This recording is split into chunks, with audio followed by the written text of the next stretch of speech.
대구 상락선원장 해문 스님의 시사칼럼 이어집니다.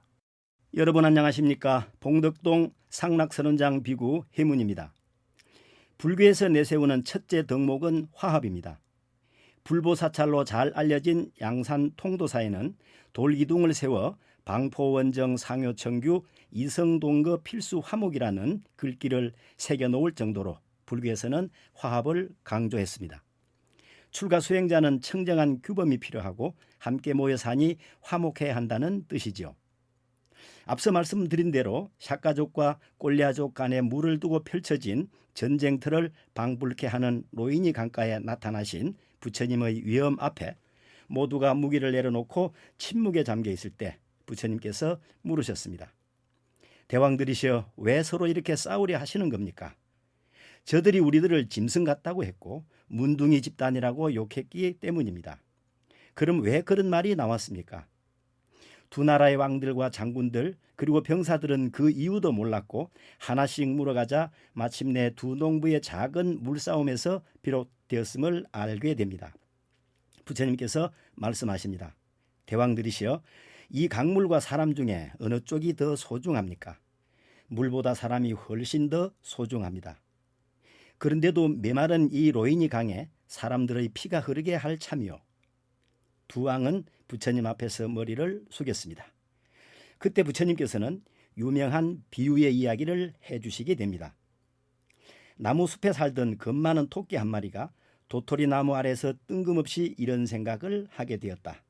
저 하늘이 무너지면 어떡하나. 때마침 도토리 하나가 그 겁 많은 토끼의 큰 귀에 툭 떨어졌다. 천둥 소리보다 더 크게 들렸던 그 소리에 토끼는 깜짝 놀라서 큰일 났다, 하늘이 무너진다라고 소리치며 내달리기 시작했다. 곁에 있던 다른 토끼들은 영문도 모른 채 놀라서 뛰어가는 토끼를 따라 무작정 함께 뛰기 시작했다. 이것이 2마리가 되고 10마리가 되고 수백 마리가 되자 이제는 노루와 멧돼지, 물소와 코끼리까지 하늘이 무너진다며 벌집을 쑤셔놓은 듯 내달리기 시작했다. 높은 언덕에서 이 광경을 지켜보던 사자는 생각했다. 하늘이 무너진다고? 그럴 리가 없다. 그냥 두면 숲속 동물들이 많이 죽을 수도 있는 벼랑을 향해 뛰어가니 그냥 둘 수가 없어 큰 소리로 표효하여 무리들을 멈춰 세웠다. 왜 달려 도망가는가? 하늘이 무너지고 있기 때문에 피해서 달려가는 것이다. 누가 하늘이 무너지는 것을 보았는가?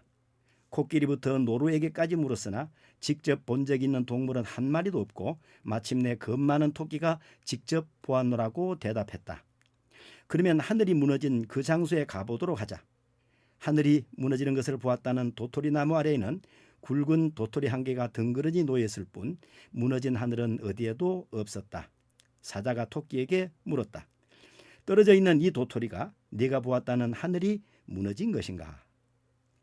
이 이야기를 들은 샷가족과 꼴리아족 사람들은 겁 많은 토끼 한 마리로 인해 일어난 그 큰 소동에 배를 잡고 웃었다고 합니다. 부처님께서는 위험 어린 목소리로 친족은 화목해야 함을 강조하셨고 참고 기다려 보기를 종용하시자 며칠이 지나지 않아 많은 비가 내려 가뭄이 해소되었다고 합니다.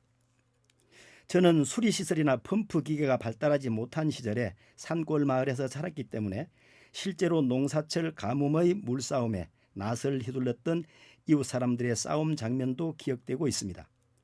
인간의 폭력성은 그리 크지 않은 욕심에서 비롯되고 있음을 알려주는 사건이었습니다.